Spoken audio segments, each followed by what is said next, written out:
Nous vivons à une époque où tout semble devoir être partagé. Chaque repas, chaque sortie, chaque sourire parfait devant le miroir devient une story ou une publication. Je ne juge pas. C'est le reflet d'un monde qui nous a convaincus que si tu ne partages pas, tu n'existes presque pas. Mais il y a aussi des personnes invisibles, silencieuses, qui ne remplissent pas les réseaux d'images personnelles. Elles ne le font pas parce qu'elles ne le peuvent pas, mais parce qu'elles connaissent la valeur de ce qu'elles choisissent de protéger. Ce sont les véritables protagonistes de cette vidéo. Ceux qui ont compris que ne pas s'exposer constamment n'est pas un signe de faiblesse, mais d'intelligence. T'es-tu déjà demandé pourquoi quelqu'un préférerait rester dans l'ombre pendant que tout le monde lutte pour la lumière? La réponse est plus profonde que tu ne le penses. Ils savent que chaque photo que tu partages est un morceau de toi que tu laisses à la merci des autres. Et ils ne sont pas prêts à se vendre si bon marché. Voici la vérité que peu ont le courage de te dire. Ne rien publier, ne pas se montrer, ne pas offrir sa vie au public, c'est un acte de pouvoir. C'est une action silencieuse mais pleine de sens. Quand tout le monde court vers l'exposition, celui qui reste à l'écart n'est pas en retard. Il a choisi un chemin plus solide, où son identité ne dépend pas des applaudissements des autres. La vraie intelligence ne se mesure pas en likes, elle se mesure en liberté. Que signifie vraiment ne pas se montrer sur les réseaux sociaux? Cela signifie que ton histoire, tes pas, tes moments les plus intimes restent dans un cercle restreint. Tu n'as pas besoin de transformer chaque expérience en exposition publique pour la valider. C'est comme un secret, ce qui reste seulement avec toi prend une valeur spéciale. Demande-toi, quand as-tu partagé pour la dernière fois une vraie douleur, une larme sans filtre? Exactement, presque jamais. Les silencieux savent que la vie n'est pas un album à exposer, mais quelque chose à vivre. Mais allons plus loin. Il y a un aspect fascinant lié au contrôle du récit. Lorsque tu partages sans cesse, ta vie semble ouverte et accessible, créant l'illusion que tout le monde peut juger ou commenter. Ceux qui ne montrent rien, ceux qui gardent leur distance, deviennent un mystère. Et dans un monde saturé d'informations, le mystère est un pouvoir, car ce qui ne se montre pas suscite plus de questions que ce qui est dévoilé sans mesure. Beaucoup se trompent en pensant que la visibilité est synonyme d'influence. En réalité, la véritable influence naît du silence sélectif. Pense à ces personnes qui publient rarement, qui restent en retrait, et pourtant quand elles parlent, elles captivent l'attention. Pourquoi? Parce qu'elles ne se sont pas épuisées. Leur absence crée une attente, et l'attente est bien plus puissante que l'abondance. C'est le secret psychologique que peu comprennent. Montrer peu, c'est en réalité montrer plus. La rareté rend l'ordinaire spécial. Une seule photo, un seul mot peut avoir un poids immense si tu n'as pas l'habitude de voir cette personne s'exposer sans cesse.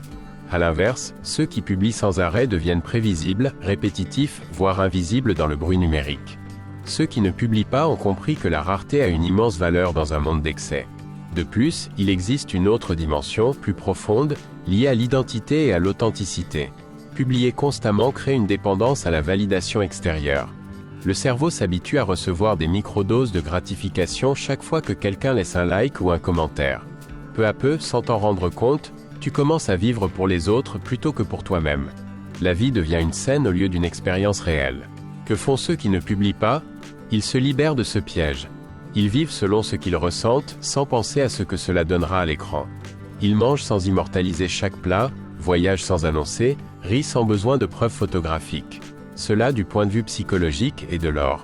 Cela signifie que leur expérience est authentique, non filtrée par le besoin de se montrer.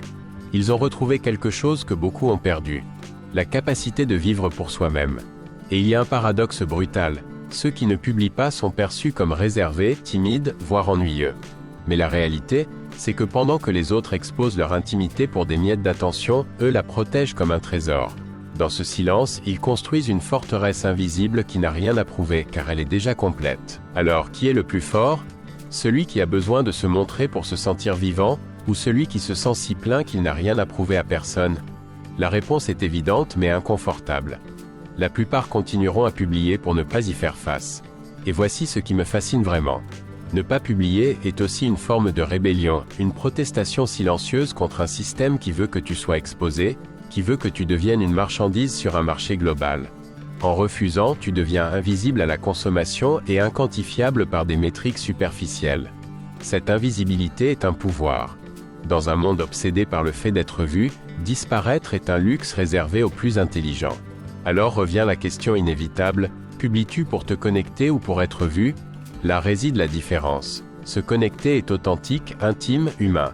Être vu est superficiel, momentané, égoïste.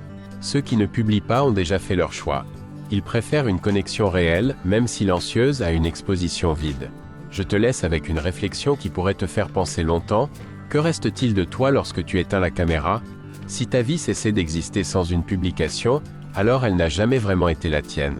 C'est là que réside la véritable essence. Il ne s'agit pas de se cacher, mais de choisir consciemment ce qui mérite d'être partagé, et ce qui doit rester seulement à toi. Les gens vivent dans la peur de l'oubli, comme si arrêter de publier signifiait disparaître. Mais ceux qui ne publient pas ont découvert un beau paradoxe. Le vrai souvenir ne se trouve pas sur un serveur numérique, mais dans la peau, dans l'esprit et dans l'âme. Ils savent que ce qui ne se montre pas est souvent ce qui a le plus de valeur. Ne pas publier est dans bien des cas, un signe de force, de clarté et d'authenticité. C'est une façon de dire au monde: ma vie n'a pas besoin d'une scène car elle a déjà un sens en soi. Maintenant, je te propose une autre action. Écris en commentaire la phrase qui t'a le plus marqué dans cette vidéo. Cela peut être une idée, une réflexion que tu veux garder avec toi. Ainsi, nous arrêtons de jouer au jeu des likes et créons quelque chose de plus intéressant. Si cette vidéo t'a touché, abonne-toi, car cette chaîne n'est pas faite pour le bruit, mais pour des personnes comme toi qui cherchent à aller au-delà de la surface. Partage cette vidéo avec quelqu'un qui ressent toujours le besoin de se montrer. Peut-être que ce qu'il entendra ici changera sa façon de voir les choses. Et maintenant, je conclus d'une manière différente. Imagine que tu éteins l'écran, que tout devient silence, et qu'il ne reste que ce que tu as à l'intérieur. Cet écho est la véritable fin. Et souviens-toi, parfois, ce qu'il y a de plus puissant n'est pas ce qui est montré, mais ce qui ne sera jamais révélé. On se retrouve dans la prochaine vidéo, ou peut-être pas. Et cette incertitude, crois-moi, est ce qui rend tout vraiment intéressant.